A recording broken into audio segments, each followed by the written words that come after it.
Welcome to the Comic Book Savant YouTube channel. I'm your host, James Harris. This is the next installment of the Comic Book Collector's Guide. This is episode 15. If you're unfamiliar with the Comic Book Collector's Guide, it's a series I do here on my YouTube channel where I give you tips, tricks, and just overall being an overall resource to everything you need in relation to the hobby of comics collecting. This episode, we're going to focus solely on the aspect of buying comics. We've talked everything else around it, but this is really one of the most exciting aspects when it comes to the comic book collecting hobby, is going out searching, going on these searches for that whale or that hard to find book that you want to find. So I wanted to go over some tips and hopefully some helpful advice on how to do it properly, or to maximize your time, your effort, and even your money. I've made a lot of mistakes over the years in collecting comics for a majority of basically my whole life. I've, done a lot of bad things that hopefully in this video, I can prevent you from making the same mistakes. First and foremost, it sounds kind of simple when I say it, but we tend to forget it so much. And it's just making a shopping list.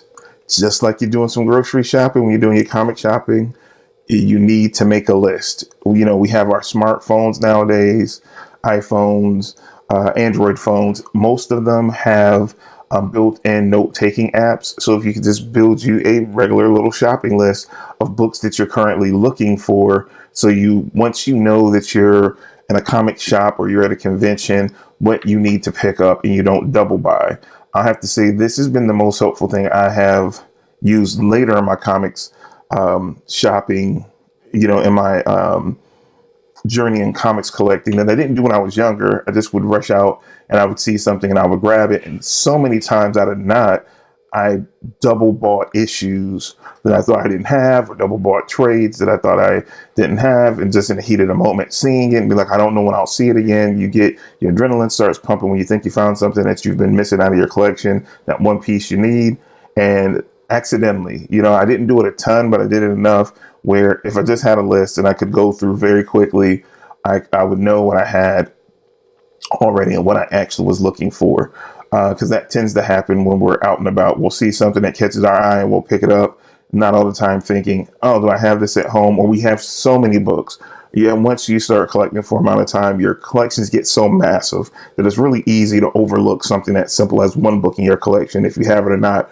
Or so much is happening now with movies and everything dropping that they will drop the similar book, but with a new cover. And we think we're getting something new. And we end up getting home, comparing it to something else we have.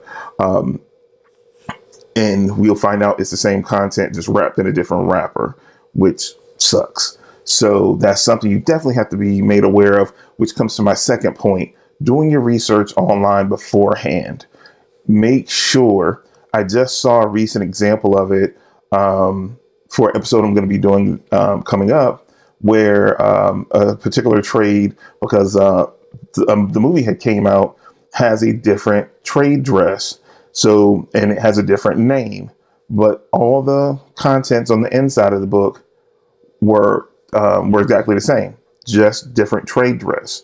So making sure that you do research online when new editions come out to make sure you're not rebuying content that you already own, unless you're upgrading in your collection. But a lot of times they're getting real slick now, where they'll name it something differently, and you won't know till you start looking at what's collected in that edition on if it's content you already have. So definitely be mindful of that and do your research online. There's so many sites like Amazon. You can even go to the actual publisher sites, and they have listings of books that come out each week. So you can make sure, especially for collected editions or trades or omnibuses and so forth, that you make sure that you don't already have the content already. You're buying it twice.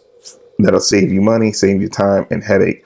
Unless, of course, that you're aware of it going in and you're selling the old version to upgrade to get a newer, better version, which is nothing wrong with that, but just don't do it accidentally. So research is definitely paramount in that situation.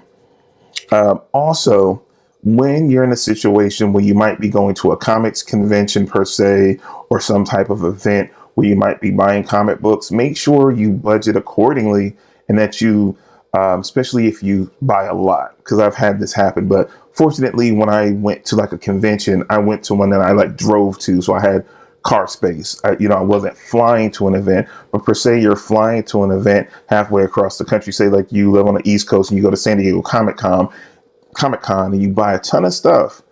How are you going to get it home? Will you have room in your luggage? If not, do you have money set aside for boxing and shipping the stuff back home? So when you get there, your comics are there and they're packaged properly. So that's something you definitely want to keep in mind. And I've seen people not do it and try to scramble at the last minute. They spend all their money at the convention, and per se, they didn't have a family there. They kind of had to scrounge up to try to figure out how to ship their books back because they just got caught up in being in a convention and some of the great deals you can come across. So always keep that in mind when you're going to any comic event where you might be buying comics and you're away from home. How are you going to transport those comics back home and get them there safely? And if you're flying somewhere, make sure you got a budget set aside for, boxes, shipping, handling to get your books back safe, because you don't want them to get damaged after you've, finally got these books, or maybe some books that you've been missing from your collection that you wanted so much. You don't want them damaged. That sucks. The worst when if you get them and they're not in the condition that you bought them in due to shipping. And also, goes back to one of the previous episodes I did a while ago, where I was talking about monitoring yourself within the habit and making sure you have a predetermined spending budget. Because I have personally done this on numerous occasions. I've gone to a convention and was just amazed by all the great deals, and I overspent because I just got caught up. And it will happen. No matter how much you try to say to yourself, it won't happen. If you don't plan in advance and stay hard and fast to it and train yourself, you're going to go to that one convention. Say it's the first convention you ever went to, and you're like, wow, comics everywhere, statues everywhere. It's so easy the first time or the first few times you go to a convention that it is so overwhelming. It's sensory overload, and you can get a little with the money. So you have to be careful that you kind of set, if you're going to a convention in advance, put some money to the side, saving up, and say like, hey, my spending budget might be, $500. Say you saved up, I'm going to one convention this year and I'm going to do it. I'm going to set a budget aside of, 200, 300, 500. Do that and don't exceed that amount. And also, again, make sure you set money aside for the shipping in that amount. So, you have it all laid out going in. And if you don't spend that much, it's nothing wrong, but you don't overspend. That's very important, because you still got comics coming out all through the year. So you don't want to spend all your money in just one place like that. You want to spread it out to get all the things you want. So that is always very important. Set a predetermined spending amount before going to comic shop, convention, anything like that where you're going to be buying comics. And last but not least, in the part of shipping, make sure that you don't skimp on the shipping. Like I said a little bit earlier, you don't want to have a situation that if you don't spend the extra for padding and the shipping materials, that your books might get damaged in the fact that, in the instance that you do decide to ship your books back home, that they don't make it back to you safely. So if you got to, so make sure you get premium shipping materials if you're having your stuff packaged by a professional, like if you take it into like a FedEx shipping spot, that they're using, the proper materials, or if you're going to self-pack, that you have the best stuff. So you don't want to short yourself if you're shipping something back to yourself. So that's always another thing to keep in mind. But that's all I have for you guys for this episode. If you like the content on the channel and love these comic book collectors guide episodes, make sure you smash the like button right now to let me know that you enjoyed it. Also, feel free to leave comments down below on if you have any questions about the topic I covered, or just leave down below any topics you want me to cover in a future comic book collector's guide episode. I do these episodes for you guys, so any suggestions you have go a long way to steer me in the direction on where the next episodes will go in the future. So don't be afraid to give feedback. Also, if you haven't subscribed to the channel already, please do so and subscribe. Don't forget to share. If you have any other friends that might be collecting comics and you might find these videos useful to them, share it with them as well. And feel free to join the community. We have a great community that's been building here. So get down in the comment section, talk, meet people. It's a great place. We're building a great community here, and I would love for you guys to join if you haven't already.